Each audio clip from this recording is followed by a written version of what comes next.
વ્યક્તિના તાત્વિક દ્રષ્ટિએ એના હૃદયની અંદર ધર્મ ઉતર્યો છે કે નથી ઉતર્યો? બાહ્ય ક્રિયાઓ તપસ્યાઓ બધી વાત સાચી છે, પણ તાત્વિક દ્રષ્ટિએ એના જીવનની અંદર ધર્મનો પ્રવેશ થયો છે કે નથી થયો એ ખબર પડે કેવી રીતે? તેના માટે જ્ઞાની પુરુષોએ 4 લક્ષણ બતાવ્યા છે. જો આ 4 લક્ષણ તમને તમારા જીવનની અંદર જોવા માટે મળે તો સમજી રાખજો કે આપણો ધર્મ માર્ગની અંદર પ્રવેશ થઈ ગયો છે, ધર્મ આપણામાં ઉતરી ગયો છે. પણ જો આ 4 તત્વો, આ 4 લક્ષણ જો આપણને આપણા જીવનની અંદર જોવા માટે ન મળે તો સમજી રાખજો કે હજી ધર્મમાં આપણી એન્ટ્રી થઈ નથી.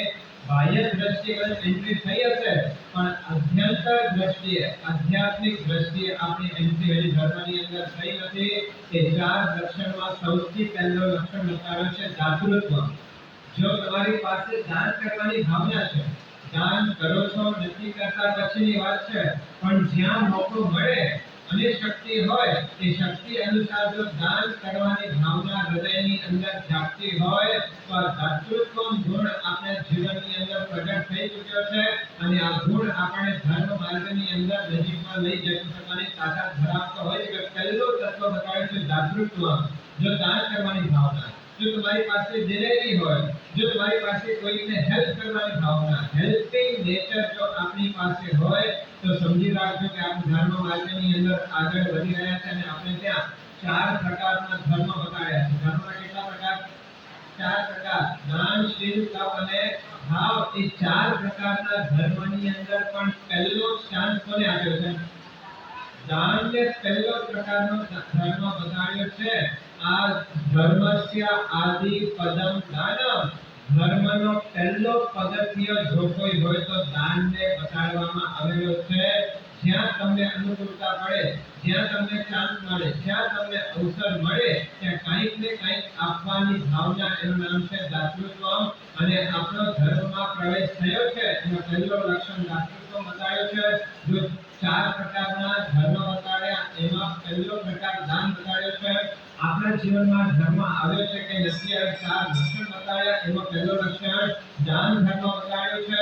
અને આવતા ભવની અંદર જો મને મનુષ્ય જીવન પ્રાપ્ત થવું હોય, મને મનુષ્ય જીવનની ઉપલબ્ધિ પ્રાપ્ત કરવી હોય તો કર્મ ગ્રંથની અંદર એના લક્ષણ બતાવ્યા છે કે કઈ ક્વોલિફિકેશન હોય તો વ્યક્તિ માનવ જીવનને પ્રાપ્ત કરી શકતો. આપણે જો ગત ભાવમાં આપણે ક્યાં હતા આપણને ખબર નથી, કઈ ગતિમાં હતા, કયા ભાવમાં હતા, કોઈ વસ્તુનો આપણને ખ્યાલ નથી.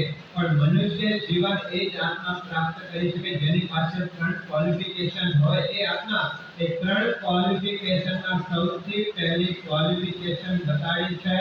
જો તમારી પાસે દાન કરવાની ભાવના હોય તો 3 જે ક્વોલિફિકેશન આપી છે, 3 યોગ્યતાઓ જે બતાવી છે. ગત ભાવમાં મારી પાસે એવું તે શું હતું કે બીજા કોઈને માનવ જીવનની ઉપલબ્ધિ પ્રાપ્ત ન થઈ અને મને માનવ જીવનની ઉપલબ્ધિ પ્રાપ્ત થઈ છે. અને આવતા ભાવમાં પણ જો મને મનુષ્ય જીવન પ્રાપ્ત કરવું તો મારે શું પ્રગટ કરવું જોઈએ તો એના માટે ત્યાં 3 ક્વોલિફિકેશન આપી છે. સૌથી પહેલી ક્વોલિફિકેશન આપી છે દાતૃત્વ, દાન કરવાની ભાવના. ગત ભાવમાં આ ગુણ આપણી પાસે હતો માટે માનવ જીવન મળ્યું છે. આવતા ભાવમાં પણ મનુષ્ય જીવન જો જોઈતો હોય તો દાન કર્યા વિના આવતા ભાવમાં મનુષ્ય ભાવ પ્રાપ્ત થઈ શકતો નથી. કે પ્રથમ કર્મ ગ્રંથની અંદર વાત આવે છે 3 ક્વોલિફિકેશન. પહેલા દાન કરવાની ભાવના, બીજા નંબરનો ક્વોલિફિકેશન આપ્યો છે અલ્પ કષાય. જે વ્યક્તિ અલ્પ કષાય હોય, ભયંકર ક્રોધી, ભયંકર માની, ભયંકર માયાવી અને ભયંકર લોભી હોય એ આત્મા ક્યારે પણ મનુષ્ય જીવનને પ્રાપ્ત ન કરી શકે. એના માટે બીજી ક્વોલિફિકેશન આપી છે કે એની પાસે અલ્પ કષાયતા હોવી જોઈએ. અને ત્રીજા નંબરનો ગુણ બતાવ્યો છે કે એની પાસે મધ્યમ ગુણ એટલે કે સજ્જનતાના ગુણ એની પાસે હોવા જોઈએ. આપણે ભગવાન બની શકીએ એટલી તાકાત આપણી પાસે નથી, આપણે મહાન બની શકીએ એટલી પણ લાયકાત આપણી પાસે નથી, પણ કમસે કમ હું સજ્જન બનો, લોકો એમ કહે કે આ સારો માણસ છે, લોકો એમ કહે છે કે આનામાં સજ્જનતા છે, લોકો એમ કહે છે આ રોયલ વ્યક્તિ છે, એટલા ગુણો તો આપણી પાસે હોવા જોઈએ. આ કર્મગ્રંથ એમ કહે છે કે આવતા ભાવની અંદર જો મનુષ્ય ભાવ પ્રાપ્ત કરવો છે તો પહેલો દાનનો ગુણ, બીજી ક્વોલિફિકેશન અલ્પ કસાયતાની, અને ત્રીજી ક્વોલિફિકેશન આપી છે મધ્યમ ગુણ એટલે કે સજ્જનતાના ગુણ. આ ત્રણ ગુણ હશે તો આવતા ભાવની અંદર મનુષ્ય જીવન મળી શકશે. આ ત્રણ ગુણ નહીં હોય તો આપણે આવતા ભાવ મનુષ્ય બહુ મોટો પ્રશ્નાર્થ આપણા ઉપર રહેલો છે. અને ધર્મ માર્ગની અંદર આપણો પ્રવેશ થયો છે કે નથી થયો એનો પહેલો લક્ષણ બતાડે છે દાતૃત્વ. જો તમારી પાસે આપણે બે દિવસ ચાર દિવસ પહેલા જે લોકપ્રિયતાની વાત કરી એની અંદર પણ આ જ વાત આવી કે ખોવાવી હું ખોવમ દે. થોડો તમારી પાસે છો તો થોડો માંથી પણ તમારે થોડો બીજાને આપો. એટલે પહેલા નંબરનો ગુણ બતાડે છે, લક્ષણ બતાડે છે દાતૃત્વ. બીજા નંબરનો લક્ષણ બતાડે છે પ્રિય વક્તૃત્વ. આપણી ભાષા, આપણા વચનો એવા ન હોવા જોઈએ કે જે વચનો સાંભળતા બીજાને આઘાત લાગે. કદાચ કોઈ કડક વસ્તુ પણ બોલવી હોય તો એ રીતે બોલો કે એને કડવાશ પણ ન લાગે, તમારે જે કહેવું છે એ પણ એને સમજાઈ જાય. બીજા પ્રકારનું લક્ષણ તમારા જીવનની અંદર ઘરમાં છે કે નહીં. બીજો લક્ષણ બતાડે છે પ્રિય વક્તૃત્વ. જો તમારી ભાષા મૃદુતા ભરી હોય, જો તમારા વચનો મીઠાશ ભર્યા હોય તો સમજો કે તમે તમારા જીવનની અંદર ધર્મને પચાવ્યો છે. જો જબાનમાંથી મીઠા શબ્દો નીકળતા નથી અને સ્નેહ કોને ક્યાં ખબર છે? તમારા શબ્દો મીઠા છે કોને કહેવાય? તમે ગાળ આપો એ જ કડવા શબ્દો નથી, તમે કોઈને ઉતારી પાડો એ જ કડવા શબ્દો નથી, પણ તમારા શબ્દોમાં મીઠાશ નથી. એ બધા જ શબ્દો કડવા શબ્દો બતાડવામાં આવેલા છે. કે બીજા નંબરનો લક્ષણ બતાડે છે પ્રિય વક્તૃત્વ. તમારી પાસે વાણી એવી હોવી જોઈએ કે લોકો તમને ચાહે કે તમે બોલતા હો. ઘણા વ્યક્તિઓ એવા હોય કે ભાઈ દૂર રહેજો સારા, ન બોલે તો સારા, ન બોલશો તો કઈક પેટર્ન બોમ્બ છોડશે અને બધું સારું જે પરિસ્થિતિ નિર્માણ પામેલી હશે એમાં ગડબડી કરી નાખશે. એ ન બોલે તો સારો. પણ બીજા નંબરનો લક્ષણ બતાવે છે પ્રિય વક્તૃત્વ. ગૌતમ બુદ્ધની વાત આવે છે ને કે ગૌતમ બુદ્ધ એક ઘરે વરવા માટે જતા હતા. હવે ગદરની અંદર આવ્યા છે. જો જેમ જૈન દર્શનની અંદર ઘોષીનો મહિમા છે તેમ બૌદ્ધ ધર્મની અંદર પણ, શૈવ ધર્મની અંદર પણ આ ઘોષીનો વિધાન બતાવવામાં આવે. જે પણ સાધુ મહાત્મા સંસારનો ત્યાગ કરે એને ગામો ગામ જડો જડ ઘોષી વરવા માટે જવું જોઈએ. અને ગૌતમ બુદ્ધ પણ ઘોષી વરવા માટે નીકળ્યા છે. હવે એ એવો ઘર હતો નાસ્તિક ધર્મને માનનારો. કોઈ ભગવાન જેવી ચીજ નથી, આ જગતમાં કોઈ ગુરુ જેવા તત્વો નથી, આ જગતમાં કશું જ નથી, મોજ મજા કરો અને જીવન પૂરો એવો માનનારો વ્યક્તિ હવે ગૌતમ બુદ્ધને ખબર નહીં અને એમના ઘરે વરવા માટે ગયા છે. આખો પરિવાર નાસ્તિકવાદને માનનારો, કોઈ તત્વને, કોઈ જેનો હૃદય જેનો ક્યાંય ભીનો ન થાય એવો કઠોર હૃદયવાળા વ્યક્તિના ઘરે ગૌતમ બુદ્ધ વરવા માટે ગયા. અને એવા ગૌતમ બુદ્ધ દાખલ થાય છે ત્યાં પહેલો શ્રાવક જે ઘરનો માલિક હતો કે ખબરદાર છો ઘરની અંદર આવ્યા છો ચાલ્યા જાઓ બહાર, એ તમને કઈ મળે એમ નથી, રવાના કર્યા. પણ એ ઘરની અંદર જે શ્રાવિકા હતા એ શ્રાવિકા બહાર નીકળીને કહે છે કે જો ગુરુજી અમને ક્ષમા કરજો, માફ કરજો, અમારા ઘરની અંદર ધર્મના સંસ્કારો નથી, માટે ગોચરી પાણી વગેરે ક્યાંય કોઈ આપી શકે એમ નથી. પણ આપ આવ્યા છો, હું આપને કઈ આપી શકું એમ નથી, પણ એટલું જ કહું છું કે માફ કરજો, હું આપને કઈ ભોજન આપી શકું એમ નથી. પ્રેમથી ગૌતમ બુદ્ધને ના પાડી. બીજો દિવસ થયો કે વળી ગૌતમ બુદ્ધ ક્યાં આવ્યા? જે ઘરની અંદર ના પાડવામાં આવ્યું એ જ ઘરની અંદર વળી પાછો પ્રવેશ કર્યો. અને વળી પાછો ઘરનો માલિક સાધુ કયો કે ગઈકાલે ના પાડી આજે પાછા કેમ આવે? ચાલ્યા જાઓ, અહીંયા તમને કોઈ અનાજ કે તમને કોઈ અન્ન મળવાનું નથી. ગૌતમ બુદ્ધ બહાર નીકળ્યા. વળી પાછા એ શ્રાવિકા બહાર નીકળે બોલે અમારા પરમ સૌભાગ્ય કહેવાય કે આપના જેવા મહાપુરુષો અમારા ઘરે ખુશી વાળવા માટે પધારે છે. સંતોના પગલા કોના ઘરે થાય? જે પુણ્યશાળી આત્મા હોય એના ઘરે સંતોના પ્રકાશ થતા હોય છે અને આપ આજ બીજી વખત આવ્યા છો પણ આપણે પાછો સમય યાચવા માંગુ છું કે અમારા ઘરની અંદર આપવાના કે સંસ્કારો નથી માટે માફ કરજો હું આપને કંઈ આપી શકું એમ નથી ફ્રેન્કલી ગૌતમ બુદ્ધને ના પાડી ગૌતમ બુદ્ધ ચાલે હવે ત્રીજો દિવસ થયો એટલે વળી ત્યાં આવ્યા એટલે એ માણસને વિચાર કે આ મહાત્માને શરમ ગરમ છે કે નહીં બે દિવસથી ના પાડી છતાં પણ આજે બીજા દિવસે પણ વરવા માટે આવ્યા છે તો એને પ્રશ્ન પૂછ્યો કે મમ્મી હું આપને રોજ ના પાડું છું આજે શા માટે પાછા વરવા માટે આજે બોલતો એટલું જ કીધું કે મને ખબર છે અહીંયા મને રોટલી મળવાની નથી અને મને અહીંયા મને ભિક્ષા નથી મળવાની મને બધી બરાબર ખાતરી છે પણ એટલા માટે આવ્યો છું કે આ શ્રાવિકા જે ના પાડે છે ને એ ના શબ્દ સાંભળવા માટે હું અહીંયા બોલવા માટે આવ્યો છું આ બીજો લક્ષણ બતાવ્યો છે પ્રિય વક્તૃત્વ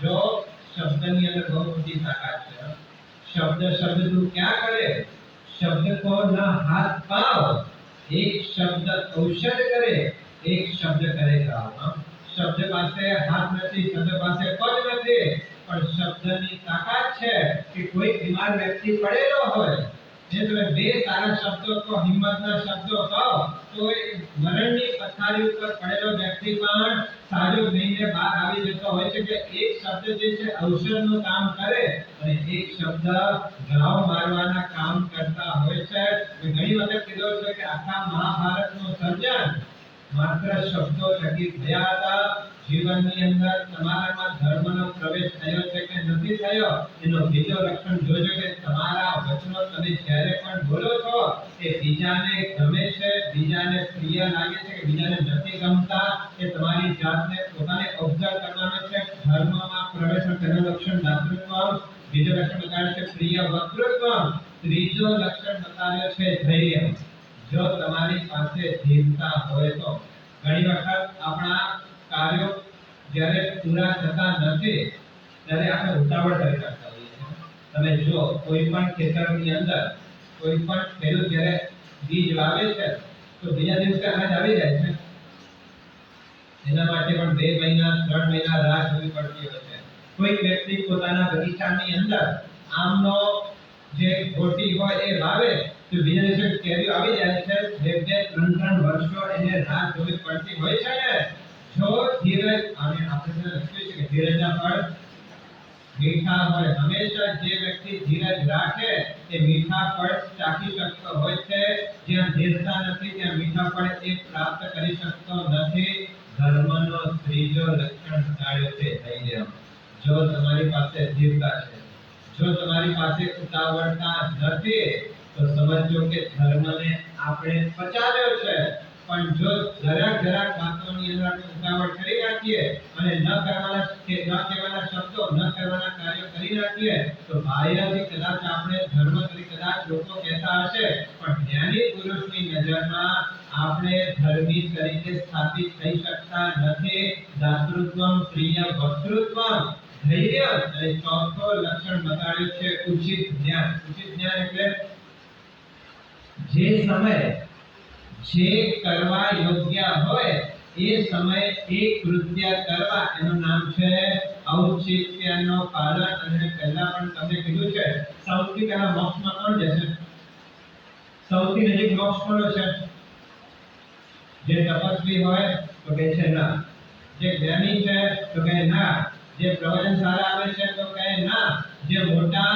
માંત્રિક છે તો કહે ના સૌથી પહેલા મોક્ષ કોણ થશે સૌથી નિકટવર્તી મોક્ષ નામની આત્મા કયો છે તો ત્યાં લખ્યું છે ઔચિત્ય પાલનમ આસન સિદ્ધે જીવસ્ય લક્ષણમ જેની પાસે ઔચિત્યનું પાલન છે તે સૌથી જલ્દીમાં જલ્દી મોક્ષમાં જશે જે અવસરે જે કાર્ય કરવાનું હોય એ અવસરે એ કાર્ય કરવાની વિવેક બુદ્ધિ જેની પાસે છે એને ઔચિત્યનું પાલન કે આટલો મહત્વ ઔચિત્ય પાલન તમે કદાચ માસક શ્રવણના કારણે માસક શ્રવણ કરશો મોક્ષ થશે એની કોઈ ગેરંટી નહીં તમે કદાચ કોઈ સારામાં સારી ઉભા એક ખમાસ પણ જૈના પૂરા આપશો મોક્ષ થશે જલ્દી એની કોઈ ગેરંટી નહીં તમે ક્યાં 45 આગમનો અભ્યાસ કરી લીધો તમારો મોક્ષ જલ્દી એની કોઈ ગેરંટી નહીં, પણ જો તમારી પાસે ઔચિત્યનો પાલન છે તો મોક્ષ તમારી નજીકમાં છે.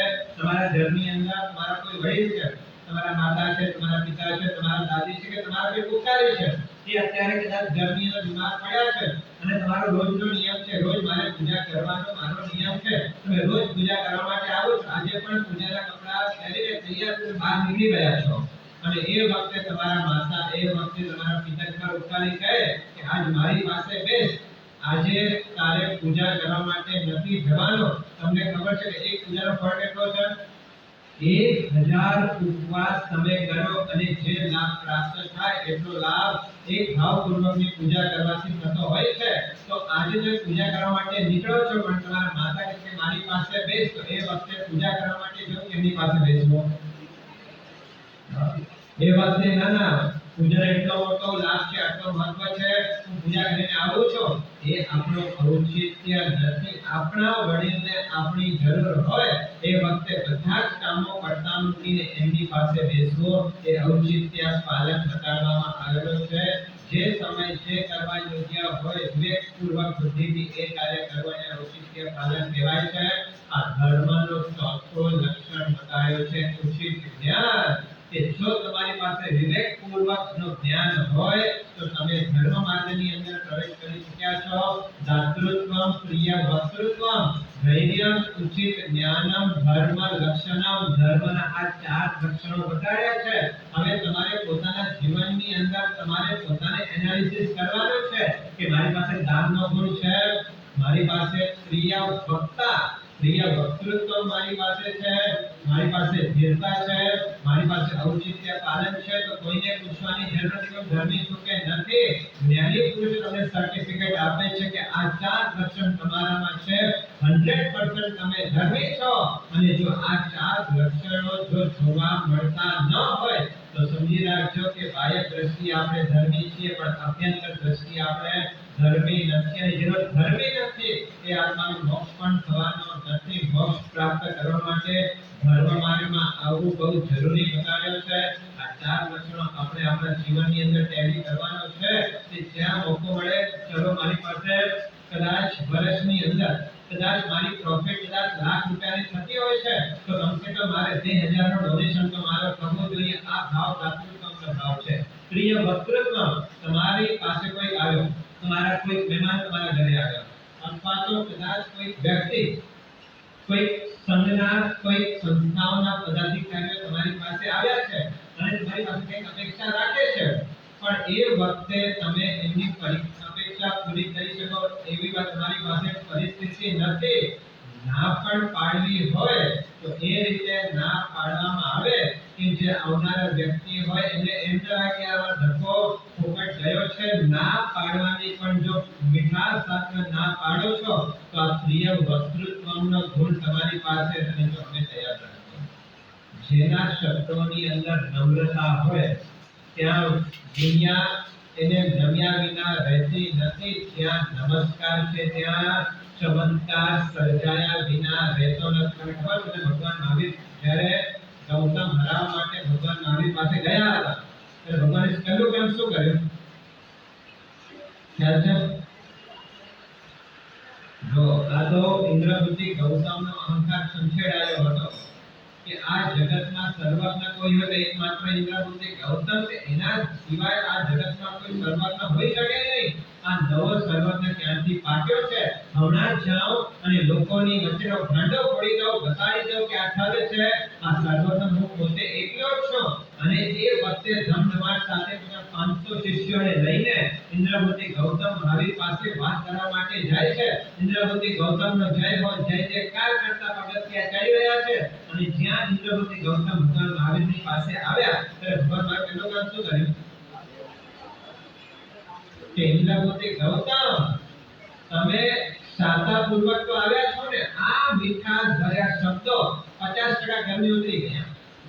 આ જે શબ્દો હતા ને એના કારણે ઇન્દ્રબુદ્ધિનો અહંકાર જે હતો, આ મીઠા શબ્દોના કારણે 50% અહંકાર તો એ શબ્દો ઉપરથી નીકળી ગયો હતો અને એ પ્રભાવ શું પાડ્યો કે ભગવાન મહાવીરને આવા પ્રકાંડ વિદ્વાન પંડિત એવા ઇન્દ્રથી ગૌતમ સૌથી પ્રથમ ગણધર તરીકે પ્રાપ્તિ થઈ. બહુ મોટો કામ આ પ્રિય વક્તૃત્વને ભગવાન મહાવીરે મેઘકુમાર મુનિ તમને બધા ખ્યાલ શ્રેણીક મહારાજના સુપુત્ર ભાવ થયા વૈરાગ્ય ભાવ પ્રગટ થયો અને ગુરુ ભગવાન પાસે દીક્ષા લીધી મહાવીર સ્વામી પાસે અને રાતના જે સંસારનો વારો આવ્યો. હવે પોતે નાના હતા કે વારો ક્યાં આવે સૌથી છેલ્લી જગ્યા ઉપર વારો આવ્યો. હવે આટલા હજારો સાધુ ભગવાન તો હોય રાતમાં ક્યાંક કંઈક ઉપાડું થાય કઈ પ્રવૃત્તિ થાય રાતના જાય એ વખતે લાઈટો વગેરે નહોતી નહીં ક્યાંક અંધકારના કારણે કોઈ પગ લાગે ક્યાંક સોતો લાગે અને વિચાર થયો દાદા મરી ગયા.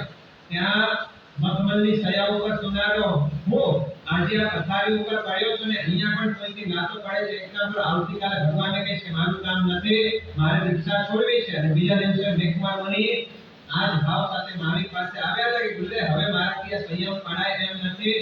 આ લો ઓગો આપવા માટે આવેલા મેઘકુમાર મુનિને ભગવાન હવે શું કીધું કે મેઘકુમાર મુનિ રાતના સમયમાં તમે જે ચિંતન કર્યું છે બહુ ખરાબ અને અશુભ ચિંતન કરતા ખબર છે ને ગયા ભાવમાં તમે શું હતા 39 ભાવની જે વાત કરી અને એના ઉપર મેઘકુમાર મુનિને થયું કે તિર્યક અવસ્થાની અંદર પણ કોઈ જીવને બચાવવા માટે મેં અઢી દિવસ સુધી મારા પગને અંદર રાખ્યા હતા. આજે તો આ પવિત્ર મહાપુરુષની રસદાસ મારા શરીર ઉપર આવે એ તો ધન્ય ક્ષણ કહેવાય. આ મીઠાશ ભર્યા શબ્દોના કારણે જે સંયમ છોડવા માટે તૈયાર થઈ ગયેલા મેઘકુમાર મુનિ હતા આ મીઠા શબ્દોએ મેઘકુમારના ચારિત્રને બચાવી લીધો હતો. આ તાકાત છે પ્રિય વસ્તુ તમારા ઘરની અંદર તમારા દુકાનની અંદર તમારા ઓફિસની અંદર કે સભ્યની અંદર તમે ગમે ત્યાં હો પણ તમારા જીવનની અંદર જો લોકપ્રિયતા પ્રાપ્ત કરવી છે તો આ વચનની બહુ મોટી તાકાત છે. ઘણા વખત ઘણા વ્યક્તિઓ આજના ઘણા જેટલો કમ થઈ પણ શબ્દોની અંદર જો આ થઈ જાય તો બધા જ કરેલા કાર્યો ઉપર પાણી ફરી જતો હશે. કેટલાક વ્યક્તિઓ બહુ અલ્પ કામ કરતા હોય પણ મીઠાશના કારણે એ જીતી જતા હોય છે. જ્યાં મીઠાશ છે ત્યાં જીત છે. બીજો લક્ષણ બતાવે છે પ્રિય વક્તૃત્વ. ત્રીજો લક્ષણ ધીરતા ધૈર્યતા. ભગવાન મહાવીર પણ 15 દિવસ ધીરતા જાળવી હતી. ત્યાં ચંદ્ર કૌશિક સર્પે જે ડંસ માર્યો હતો એની શાતા પહોંચાડવા માટે ચંદ્ર કૌશિકનો આત્માનો હિત થાય એના માટે 15 દિવસ સુધી ભગવાન મહાવીર કાયસ્થ ધ્યાનમાં રહીને એને શાતા આપવાનું કામ કર્યો હતો. આ ત્રીજો ધૈર્ય ગુણ. અને ચોથા નંબરની અંદર ઉચિત પાલન ઔચિત્ય. આ 4 લક્ષણ જે ધર્મના વગાડ્યા છે એ 4 લક્ષણને આપણે આત્મસાત કરવાના પ્રયત્નો કરીએ અને એ ધારા આપણા આત્મા ઉપર લાગેલા છે કર્મોના થર છે એ થરને ખતમ કરવાનો આપણે આવતીકાલથી પર્યુષણ પર્વાધિરાજના અવસર આવી ચૂક્યા છે જેને આપણે બહુ ઉત્સાહ અને ઉત્સુકતા સાથે જે પર્વની આપણે રાહ જોતા હોઈએ. આવતીકાલે આ કર્મના મર્મને ભેદ કરનારું કોઈ સૌથી વિશિષ્ટ પર્વ હોય તો પર્યુષણ પર્વને કહેવામાં આવ્યો છે. આવતીકાલથી 8 દિવસ દરમિયાન આપણા જીવનની અંદર 12 મહિનાની શુદ્ધિકરણ કરવાનો એક અવસર છે. પ્યુરિફિકેશન જેને કહી શકાય. આત્મા કદાચ અશુદ્ધ થઈ ગયો હોય એ અશુદ્ધ આત્માને વિશુદ્ધ કરવાનો વિશિષ્ટ પર્વ એટલે આ પર્વને પર્યુષણ પર્વ આવતીકાલથી આવી રહ્યા છે. જીવનની અંદર થાય ઉપવાસ વગેરે તપ કરજો એ ન થાય આઈબીએમ વિકાસનો ધ્યાસનો ગમે તે કરીને હવે મારે 8 દિવસો કમસે કમ મારે વ્રતધારી બનવું છે. ચોવિયા નવકાર છે તો મારે કરવા છે ગમે તે થાય. દવાઓ પણ લેવી પડે વહેલી દવાઓ લેવી છે. અત્યારે સૂર્યાસ્ત છે ને લગભગ 6:45 વાગે થાય છે. આજે 7 ઉપર છે હજી 7 ઉપર સૂર્યાસ્ત થઈ રહ્યો છે. મારા જીવનમાં કદાચ બ્લડ શુગર કદાચ બ્લડ પ્રેશર જે પણ તકલીફો છે રાતના જે હું દવાઓ લઉં છું હવે આ 8 દિવસ દરમિયાન મારે પ્રયત્નો કરવા છે કે રાતના દવા પણ નહીં લઉં. વહેલો સૂર્યાસ્ત પાડીને દવાઓ લઈને મારે આવતીકાલથી ચોવિયા નવકારથી અને કમસે કમ 8 દિવસો પ્રતિક્રમણમાં હું આવી જાઉં. જે પ્રતિક્રમણ આવશ્યક સૂત્ર કીધા છે. પૂજા કરવી આવશ્યક સૂત્ર નથી કીધો પણ પ્રતિક્રમણ કરવું એ આવશ્યક ક્રિયા કહેવામાં આવી છે. તો આવતીકાલથી મારે 2 ટાઈમ અચીવમેન્ટ કરવા છે, આવતીકાલે કમસે કમ થોડિયા વિસ્તારથી કરીશ અને મારા જીવનની અંદર હવે તનમૂળ વગેરે બધાનો ત્યાગ કરીને મારે મારા જીવનને આરાધનામય બનાવવું છે. આવી નવ હૃદયને ધારણ કરીને આવતીકાલથી પર્યુષણ મહાપર્વ જે બધા જ પર્વોનો પર્વાધી રાજ કહેવાય. જેમ શત્રુંજય એ તીર્થોનો રાજા છે તેમ પર્યુષણ બધા જ પર્વોનો રાજા છે. તો આવો પર્વાધી ચાલી રહ્યો છે. ખૂબ હૃદયના ભાવ સાથે પર્યુષણ સ્વામી આરાધના ઉજવણી કરીને આપણા પ્રયાસ ચાલી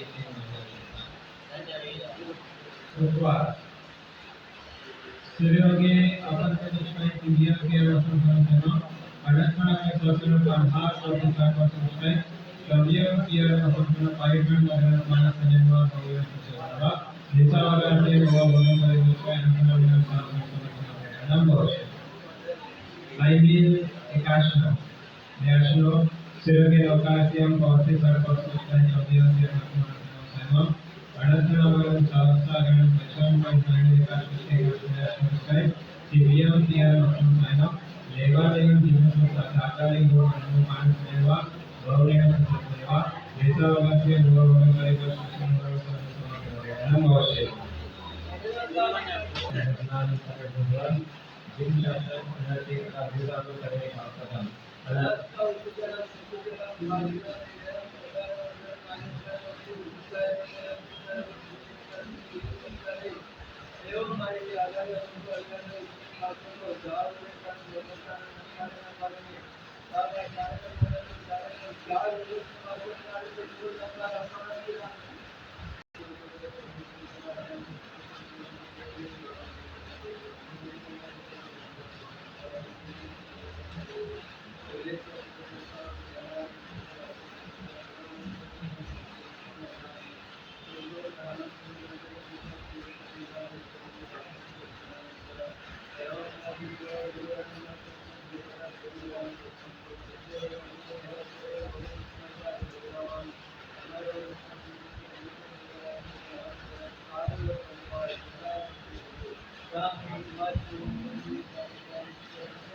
सर्व